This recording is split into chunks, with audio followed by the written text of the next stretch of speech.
முதலாம் வாசகம் பழைய பதிலாக புதிய ஏற்பாட்டின் வாசகம் திருத்துதர் பணிகள் 3ஆம் அதிகாரம் 12 முதல் 19 வரை. திருத்துதர் பணிகள் 3ஆம் அதிகாரம் 12 முதல் 19 வரை. பேதுரு இதைக் கண்டு மக்களை பார்த்து கூறியது, எருசலேம் மக்களே, நீங்கள் ஏன் இதை பார்த்து வேறுபடுகிறீர்கள்? நாங்கள் எங்கள் சொந்த வல்லமையாலோ இறை கற்றாரோ இவரை நரகச் செய்து விட்டது போல் ஏன் எங்களையே உற்று பார்க்கிறீர்கள்? ஆபிரகாம், ஈசாக்கு, யாக்கோபு என்னும் நம் மூதாதையின் கடவுள் தம் ஊழியர் இயேசுவை பெருமைப்படுத்தினார். ஆனால் நீங்கள் அவரை புறக்கணித்து பிலாத்துவிடம் ஒப்படைத்து விட்டீர்கள். அவன் அவருக்கு விடுதலை தீர்ப்பு அளிக்க முயன்ற போதும் நீங்கள் அவரை மறுதளித்தீர்கள். நீங்கள் தூய்மையும் நேர்மையுமானவரை மறுதளித்து கொலையாளியை விடுதலை செய்யுமாறு வேண்டிக் கொண்டீர்கள். வாழ்வுக்கு ஊற்றானவரை நீங்கள் கொன்று விட்டீர்கள். ஆனால் கடவுள் இறந்த அவரை உயிரோடு எழுப்பினார். இதற்கு நாங்கள் சாட்சிகள். இதோ உங்கள் கண்ணுள் நிற்கிறார். இவர் உங்களுக்கு தெரிந்தவர். இயேசுவின் பெயரே இவருக்கு வலுவூட்டியது. அவர் பெயர் மீது கொண்டிருந்த நம்பிக்கையால் தான் இது நடந்தது. இந்த நம்பிக்கையே உங்கள் அனைவர் முன்பாகவும் இவருக்கு முழுமையான உடல் நலனை கொடுத்துள்ளது. அன்பர்களே, நீங்களும் உங்கள் தலைவர்களும் அறியாமையினாலேயே இப்படி செய்துவிட்டீர்கள் என எனக்கு தெரியும்.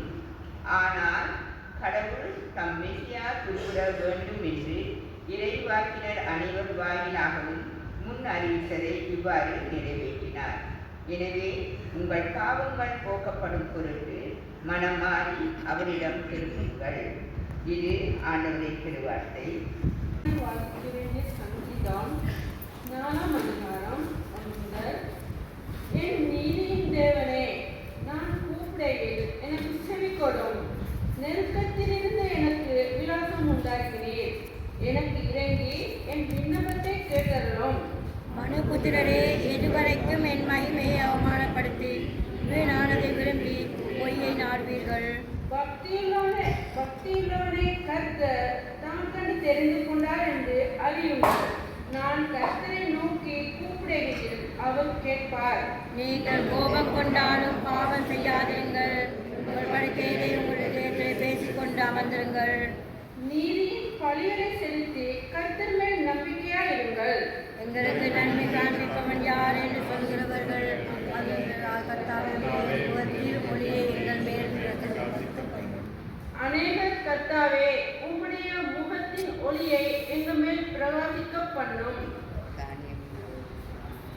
அவர்களுக்கு தானியமும் திராட்சரசமும் சந்தோஷத்தை பார்க்கிலும் சந்தோஷத்தை சமாதானத்தோட படுத்துக்கொண்டு நித்திரை செய்வேன். கர்த்தாவே, நீர் ஒருவரே என்னை சுகமாய் தங்க பண்ணினீர். பிதாவுக்கும் குமாரனுக்கும் பரிசுத்த ஆவியின் நாமத்தினாலே மகிமை உண்டாவதாக. இன்றைய நாள் வாசிக்கப்பட வேண்டிய நிருப வாக்கியம் 1 யோவான் 3ஆம் அதிகாரம் வசனம் 1 முதல் 7 வரை. 1 யோவான் 3ஆம் அதிகாரம் வசனம் 1 முதல் 7 வரை. நாம் தேவனுடைய பிள்ளைகள் என்று அழைக்கப்படுவதினாலே பிதாவானவர் நமக்கு பாராட்டின அன்பு எவ்வளவு பெரிதென்று பாருங்கள். உலகம் அவரை அறியாதபடியினாலே நம்மையும் அறியவில்லை. பிரியமானவர்களே, இப்பொழுது தேவனுடைய பிள்ளைகளாய் இருக்கிறோம். இனி எவ்விதமாய் இருப்போம் என்று இன்னும் வெளிப்படவில்லை. ஆகிலும் அவர் வெளிப்படும் போது அவர் இருக்கிற வண்ணமாகவே நாம் அவரை தரிசிப்பதினால் அவருக்கு ஒப்பாய் இருப்போம் என்று அறிந்திருக்கிறோம். அவர் மேல் இப்படிப்பட்ட நம்பிக்கை வைத்திருக்கிறவன் எவனும் அவர் சுத்தமுள்ளவராய் இருக்கிறது போல தன்னையும் சுத்திகரித்துக் கொள்ளுகிறான். பாவம் செய்கிற எவனும் நியாயப்பிரமாணத்தை மீறுகிறான். நியாயப்பிரமாணத்தை மீறுகிறதே பாவம். அவர் நம்முடைய பாவங்களை சுமந்து தீர்க்க வெளிப்பட்டார் என்று அறிவீர்கள். அவரிடத்தில் பாவம் இல்லை. அவரில் நிலைத்திருக்கிற எவனும் பாவம் செய்கிறதில்லை. பாவம் செய்கிற எவனும் அவரை காணவும் இல்லை, அவரை அறியவும் இல்லை. பிள்ளைகளே, நீங்கள் ஒருவராலும் வஞ்சிக்கப்படாதிருங்கள். நீதியை செய்கிறவன் அவர் நீதியுள்ளவராய் இருக்கிறது போல தானும் நீதியுள்ளவனாய் இருக்கிறான். வாசிக்கப்பட வேண்டிய புதிய ஏற்பாட்டுக்கான பாடம் வாசித்தாயிற்று. தூய நற்செய்தி வாசகம். இன்றைய தினம் வாசிக்க வேண்டிய தூய நற்செய்தி வாசகம் லூக்கா நற்செய்தி நூல் 24ஆம் அதிகாரம் 36ஆம் வசனம் முதல் அடங்கியுள்ள நற்செய்திக்கு செவி கொடுங்கள்.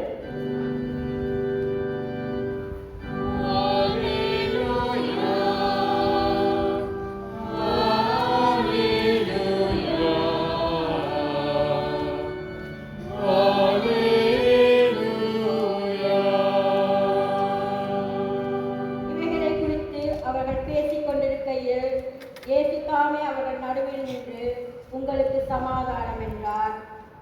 அவர்கள் கலங்கி பயந்து ஒரு ஆவியை காண்கிறதுக்கு நினைத்தார்கள். அவர் அவர்களை நோக்கி, நீங்கள் ஏன் கலங்குகிறீர்கள்? உங்கள் இதயங்களில் சந்தேகங்கள் எழும்புகிறது என்ன? நான் தான் என்று அறியும்படி என் கைகளையும் என் கால்களையும் பாருங்கள், என்னை தொட்டு பாருங்கள். நீங்கள் காண்கிறபடி எனக்கு மாம்சமும் எலும்புகளும் உண்டாயிருக்கிறது போல ஒரு ஆவிக்கு இராதே என்று சொல்லி தம்முடைய கைகளையும் கால்களையும் அவளுக்கு காண்பித்தார். ஆனாலும் சந்தோஷத்தினால் அவர்கள் இன்னும் விசுவாசியாமல் ஆச்சரியப்படுகையில், புசிக்கிறதுக்கு ஏதாவது இங்கே உண்டா என்று அவளுக்கு கேட்டார். அப்பொழுது பொரித்த மீன்கள் அடைத்த தேன்கூட்டு துணிக்கையையும் அவருக்கு கொடுத்தார்கள். அவைகளை அவர் வாங்கி அவர்களுக்கு முன்பாக புசித்து அவர்களை நோக்கி, மோசேயின் நியாயப்பிரமாணத்திலும் தீர்க்கதரிசிகளின் ஆகமங்களிலும் சங்கீதங்களிலும் என்னை குறித்து எழுதியிருக்கிறவர்கள் எல்லாம் நிறைவேறியதென்று நான் உங்களோடு இருந்தபோது உங்களுக்கு சொல்லிக் கொண்டு வந்த விசேஷங்கள் இவைகளே என்றார். அப்பொழுது வேத வாக்கியங்களை அறிந்து கொள்ளும்படி அவருடைய மனதை அவர் திறந்து அவர்களை நோக்கி, எழுதியிருக்கிறபடி கிறிஸ்து பாடுபடவும் 3ஆம் நாளில் மருத்தோடு எழுந்திருக்கவும் வேண்டியதாய் இருக்கிறது. அன்றியும் மனம் திரும்புதலும் பாவ மன்னிப்பும் எருசலேம் தொடங்கி சகல தேசத்தாருக்கும் அவருடைய நாமத்தினாலே பிரசங்கிக்கப்படவும் வேண்டியது. நீங்கள் இவைகளுக்கு சாட்சிகளாய் இருக்கிறீர்கள்.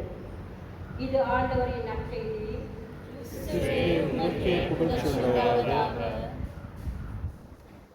The Father and of the Son and of the Holy Spirit.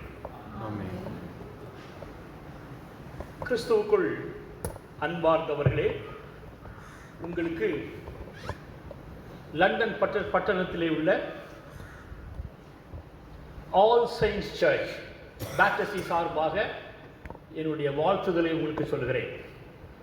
என்னுடைய மனைவியின் சார்பாகவும் அவர்கள் பணி செய்கிற லண்டன் தமிழ் கிறிஸ்டியன் காங்கிரிகேஷன் திருச்சபை சார்பாகவும் இன்னுமாக யூஎஸ்பிஜி சார்பாகவும் நான் வாழ்த்துதல் சொல்கிறேன்.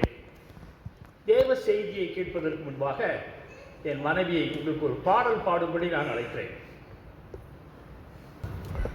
உயிர்த்தெழுந்த ஆண்டவரை தரிசிக்க வந்திருக்கிற நாம் ஆண்டவருடைய நல்ல ஆலயத்தில் அமர்ந்திருக்கிற நாம் ஏற்கனவே எனது கணவர் சொன்னது போல நாங்கள் வாழ்த்துக்களை தெரிவித்துக் கொள்கிறோம். உயிர்த்தெழுந்த ஆண்டவர் என்றுமே நம்மை கைவிட மாட்டார் என்கிற ஒரு சின்ன பல்லவியை மாத்திரம் நான் பாடுகிறேன். ஒரு பொது கைவிட மாட்டார் இயேசு, ஒரு பொது விலகிட மாட்டார் இயேசு, ஒரு பொது அவரின் பிள்ளைகள் வெட்கமடைய விட மாட்டார். அல்லேலூயா. ஒரு பொது கைவிட மாட்டார் இயேசு, ஒரு பொது விலகிட மாட்டார் இயேசு, ஒரு பொது அவரின் பிள்ளைகள் வெட்கமடைய விட மாட்டார். ஒரு பொது கைவிட மாட்டார் இயேசு, ஒரு பொது விலகிட மாட்டார் இயேசு, ஒரு பொது அவரின் பிள்ளைகள் வெட்கமடைய விட மாட்டார். எல்லாரும் சேர்ந்து பாடுவோமா? ஒரு போதும் கைவிட மாட்டார் இயேசு, ஒருபோதும் விலகிட மாட்டார் இயேசு, ஒருபோதும் அவர் பிள்ளைகள் வெட்கமடைய விட மாட்டார். அல்லேலூயா. ஒருபோதும் கைவிட மாட்டார் இயேசு, ஒருபோதும் விலகிட மாட்டார் இயேசு, ஒருபோதும் அவர் பிள்ளைகள் வெட்கமடைய விட மாட்டார். இந்த நாளிலே உங்கள் மத்தியிலே வந்து தேவ செய்தியை கொடுப்பதை போட்டு மிகுந்த மகிழ்ச்சி அடைகிறோம். நானும் என் மனைவியும் திருநெல்வேலி டயசிஸை சேர்ந்தவர், அத்தித்தானத்தை சேர்ந்தவர்கள். நாங்கள் கடந்த 22 வருஷமாக முதலாவது திருநெல்வேலியிலே பணியாற்றி விட்டு அதற்கு பிறகு நாங்கள் இங்கிலாந்திலே இப்பொழுது பணி செய்து கொண்டிருக்கிறோம். நாங்கள் இந்தியாவிலே மெய்ஞானபுரம் அந்த கிராமத்திலே நான் ஊழியம் செய்தேன். பிறகு நாசரேத் என்ற ஊரிலே நான் பணி செய்தேன். பிறகு தூத்துக்குடியிலே பணி செய்தேன். பின்பு திருநெல்வேலி மாவட்டத்திலே ஒரு பத்திரிகை உண்டு, பாலியர் நேசன். ஒருவேளை உங்களுக்கு சிலருக்கு தெரிந்திருக்கலாம், நீங்கள் பயன்படுத்தி இருக்கலாம். அதற்கு நான் ஆசிரியராக 6 வருஷம் இருந்தேன். அதன் பின்பு நாங்கள் இங்கிலாந்திற்கு சென்றோம், படித்தோம். பாளையங்கோட்டையிலே ஊசி கோபுரம் என்று சொல்வார்கள். அந்த ஊசி கோபுரத்திலே 7 வருஷம் நான் குருவானவராக இருந்தேன். அப்பொழுது 500 பேராக இருந்த சபை 3000 மாறினது. அந்த சபையை நாங்கள் பெரிதாக விரிவாக்கி கட்டி அதை முடிக்கவும் எங்களை ஆண்டவர் இங்கிலாந்திற்கு பணி செய்ய எங்களை அழைத்து சென்றார். முதலாவது லெஸ்டர் என்ற இடத்திலே பணி செய்தோம். பிறகு கடந்த 17 வருஷமாக தொடர்ந்து ஒரே ஆலயத்திலே நான் பணி செய்கிறேன். எனக்கு என் மனைவி உதவி செய்கிறார்கள். அது போக தமிழ் மக்கள் மத்தியிலே ஸ்ரீலங்கன் தமிழ் சர்ச் ஒன்று இருக்கிறது. அதில் அவர் 16 வருஷம் பணியாற்றி கொண்டிருக்கிறார்கள். தேவனுடைய பணி உயிருள்ள ஒரு பணி. ஆண்டவர் இந்த சீஷர்களை என்ன செய்தார் என்றால் சந்தித்தார். எங்கு சந்தித்தார்? அவர்கள் பூட்டின அறையிலே இருந்தார்கள், அங்கு போய் சந்தித்தார். பிறகு கலங்கி இருந்த மக்களை நம்ம வாசி கேட்ட பகுதியிலே அங்கும் போய் அவர்களை சந்திக்கிறார். கடைசியாக அங்கு என்ன சொல்லப்பட்டு, நீங்கள் இவைகளுக்கு சாட்சிகளாயிருக்கிறீர்கள். நாம் வாசி கேட்ட the reading from Acts of the Apostle, அப்போஸ்தலர் நடவடிக்கையில் இருந்து வாசி கேட்ட பகுதியிலே ஒரு சாட்சியை பார்க்கிறோம். What is the testimony? அந்த சாட்சி என்னவென்றால், ஆதி அப்போஸ்தலர்கள் கிறிஸ்துவை குறித்த சாட்சி. அந்த சாட்சி என்னவென்றால், கிறிஸ்துவை நீங்கள் கொலை செய்தீர்கள், தேவன் அவரை உயிரோடு எழுப்பினார், அதற்கு நாங்கள் சாட்சிகள். That is the witness. சாட்சி என்பது நான் முன்னால் அப்படி இருந்தேன், இப்படி இருந்தேன், அப்படி இருந்தேன், இப்படி இருந்தேன், இப்போ இப்படி இருக்கேன், இப்படியே இருக்கிறேன் என்று சொல்வது சாட்சி அல்ல. சாட்சி என்பது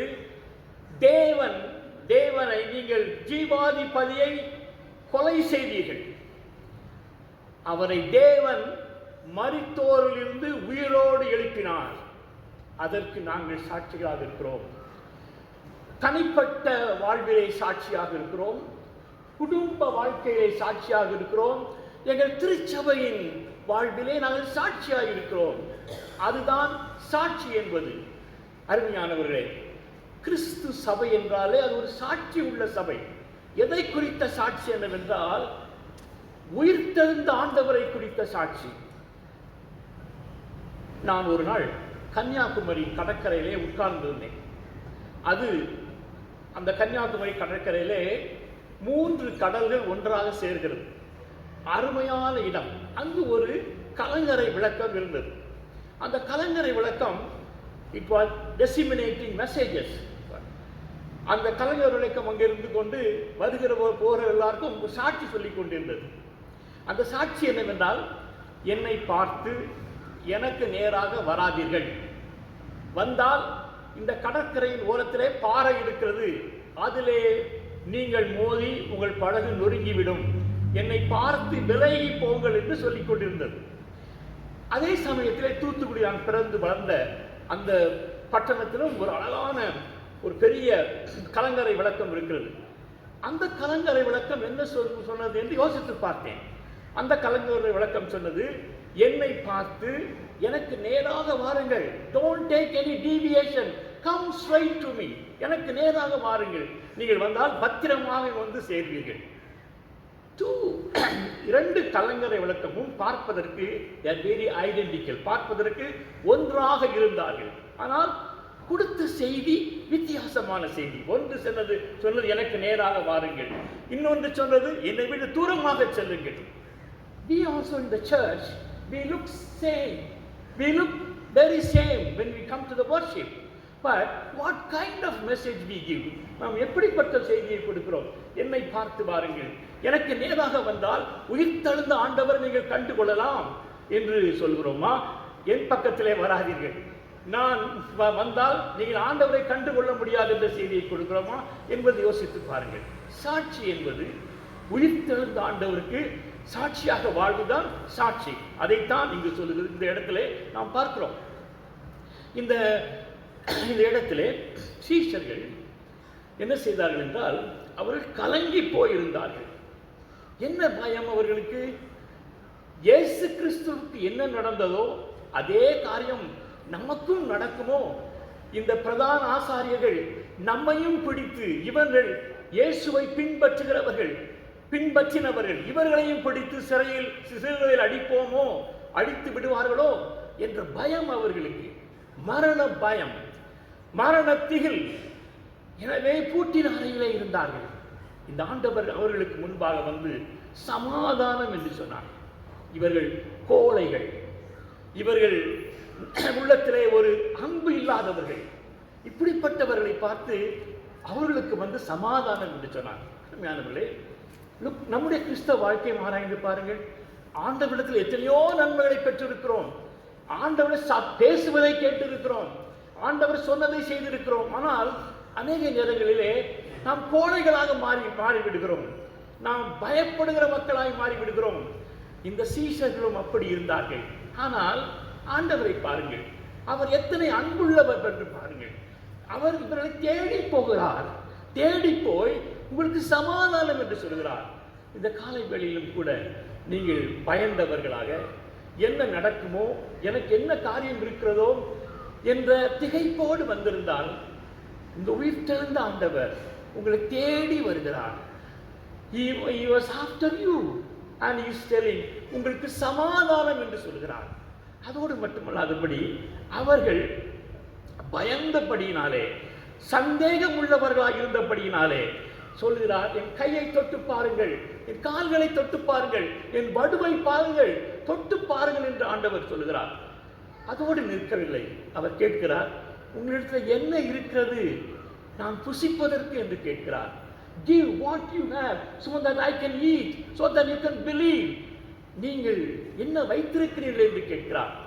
நான் சாப்பிடுவதற்கு, என்னை நீங்கள் அறிந்து கொள்வதற்கு, நீங்கள் என்னை நம்புவதற்கு, நீங்கள் கொடுப்பதற்கு உங்களிடத்தில் என்ன இருக்கிறது என்று ஆண்டவர் கேட்கிறார். அப்பொழுது அவர்கள் என்ன செய்கிறார்கள்?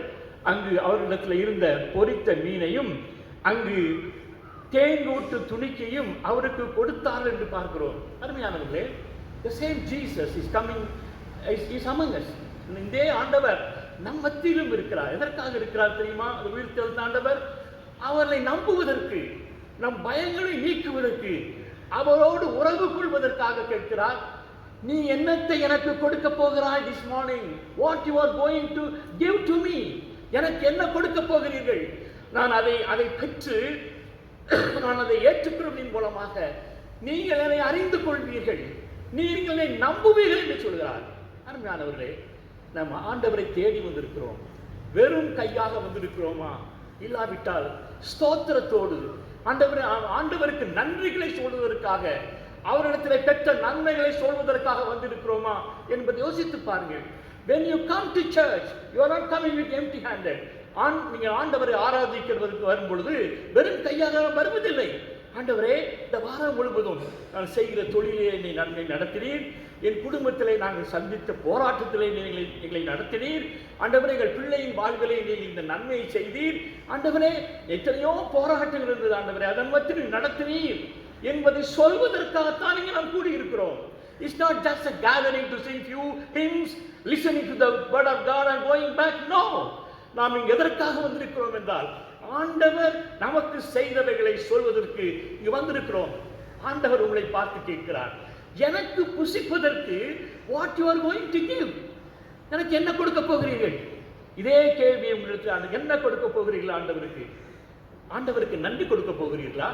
ஆண்டவரே, நீர் எங்களை நடத்தினீரப்பா, எங்களை பாதுகாத்தீரப்பா ஆண்டவர் என்று ஆண்டவருக்கு சொல்ல அப்படிப்பட்ட நன்மையான காரியத்தை கொடுப்பதற்கு வந்திருக்கிறோமா என்பதை ஆராய்ந்து பாருங்கள்.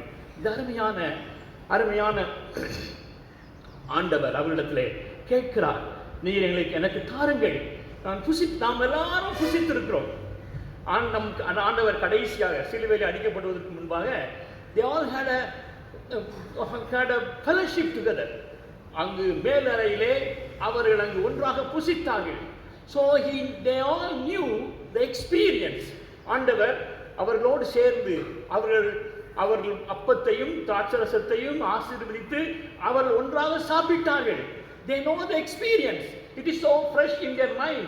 அவருடைய உள்ளங்களிலே அந்த அனுபவம் புதிதாகவே இருந்தது. எனவே ஆண்டவர் கேட்கிறார், எனக்கு தாருங்கள், நாம் புசிக்கும் பொழுது என்னை யார் என்று நீங்கள் கண்டுகொள்வீர்கள் என்று ஆண்டவர் கேட்கிறார். How much is longing, எத்தனை அவருக்கு நாம் அவரோடு ஐக்கியம் கொள்ள வேண்டும், அவரை அறிந்து கொள்ள வேண்டும் என்று எத்தனையாய் அவருக்கு ஆசை பாருங்கள். அந்த ஆண்டவர் நம்மத்தில் இருக்கிறார். இந்த திருவிருந்திலே அவர் நாம் பங்கு பெற போகிறோம். திருவிருந்தை பங்கு பெறும் பொழுது அவரை யார் என்று நாம் கண்டுகொள்ளப் போகிறோம். என் மீட்பர், என் இரட்சகர், என் கேடகம், என் நம்பிக்கை என்று நாம் சொல்ல போகிறோமா? இல்லாவிட்டால் வழக்கமாக நான் திருவிருந்தில் பங்கு பெறுவது வழக்கம், அதே மாதிரி நான் பங்கு பெற்று போக போகிறோமா? இல்லை அருமையானவர்களே, ஆண்டவருக்கு சாட்சிகளாக இருப்பதுதான் இந்த உயிர் தெழுந்த ஆண்டவர் நமக்கு தந்திருக்கிற ஒரு பெரிய மேலான பாக்கியம். இந்த பாக்கியத்தை பெற்றுக்கொள்ள வேண்டும் என்றால் அவர் கேட்கிறார், நான் புசிப்பதற்கு நீங்கள் எதை கொடுக்க போகிறீர்கள்? He is not interested on your money or he is not interested in your power. He is interested in your life. நாம் நினைக்கிறோம், ஆலயத்தில் அநேக காணிக்கை போட்டால் கடவுள் பிரியமாக இருப்பார், இல்லாவிட்டால் நான் என்னுடைய சக்தியை வைத்து எதையெல்லாம் செய்கிறோனோ பிரியமாக இருப்பார். That and all, that's also part of Christian life. ஆனால் அதை விட ஆண்டவர் நம்மிடத்தில் எதிர்பார்க்கிற காரியம் என்னவென்றால் நம்முடைய இருதயம், நம்முடைய ஆவி, நம்முடைய ஆத்துமா இதை ஆண்டவருக்கு கொடுக்க வேண்டும். அவ்விதமாய் கொடுக்கும் பொழுதுதான் ஆண்டவர் நம்மை பன்மடங்காய் ஆசீர்வதிக்க முடியும், அவருக்கு சாட்சிகளாக இருக்க வைக்க முடியும். இது சொல்லப்பட்டிருக்கிறது. அன்றியும் மனம் திரும்புதலும் பாவ மன்னிப்பும் எருசலேம் தொடங்கி சகல தேசத்தாருக்கும் அவருடைய நாமத்திலே பிரசங்கிக்க பண்ணவும் வேண்டியது, நீங்கள் அவைகளுக்கு சாட்சிகளாக இருக்கிறீர்கள். அருமையானவர்களே, God is calling us to be a witness for the message of the salvation. அருமையானவர்களே, இந்த நாட்களிலே நாம் வாழ்கிற நாட்கள் பயங்கரமான ஒரு நாட்கள். இந்தியாவை எடுத்துக்கொள்ளுங்கள். ஒரு காலத்தில் தெருவில் நின்று நாம் பிரசங்கம் பண்ணின நாட்கள்லாம் எனக்கு உண்டு. இப்பொழுது யாரும் தெருவில் நின்று பிரசங்கம் பண்ண முடியாது. இந்த தேசத்தை எடுத்துக்கொள்ளுங்கள். நான் இங்கு 10 நாட்கள் ஆகிறது. பல காரியங்களை கேட்கும் பொழுது we can't openly preach the sermon now. We cannot openly be a witness now.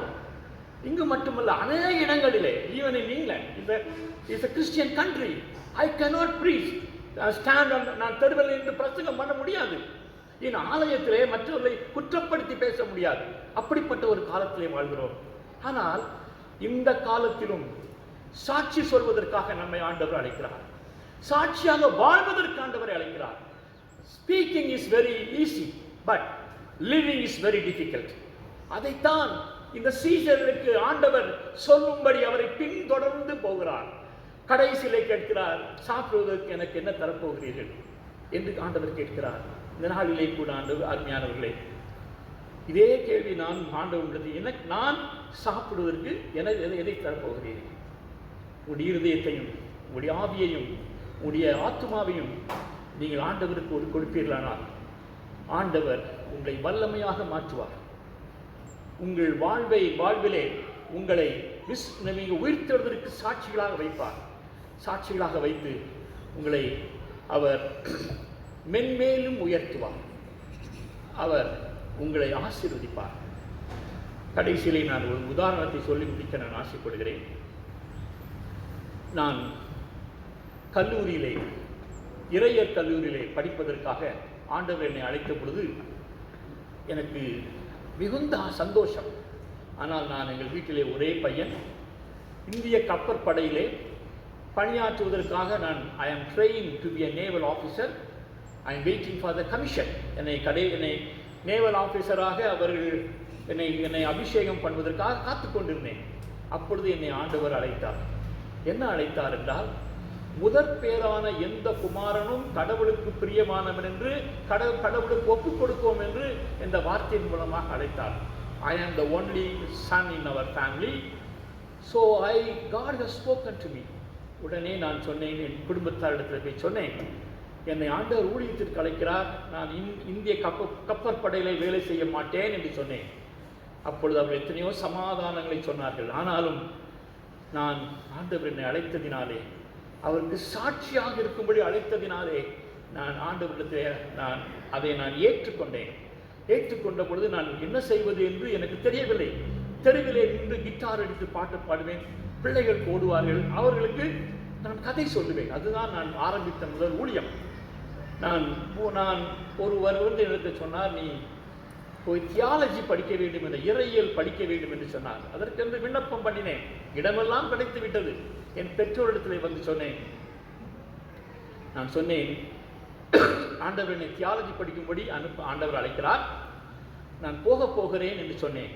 எனக்கு நீங்கள் உதவி செய்ய வேண்டும் என்று சொன்னேன். அப்பொழுது சொன்னார்கள், நீ நல்ல வேலையில் சேருவாய், உனக்கு 2 சகோதரிகள் இருக்கிறார்கள், அவருக்கு நல்ல திருமணம் முடிக்கலாம் என்று செய்து கொடுக்கலாம் என்று யோசித்தேன்.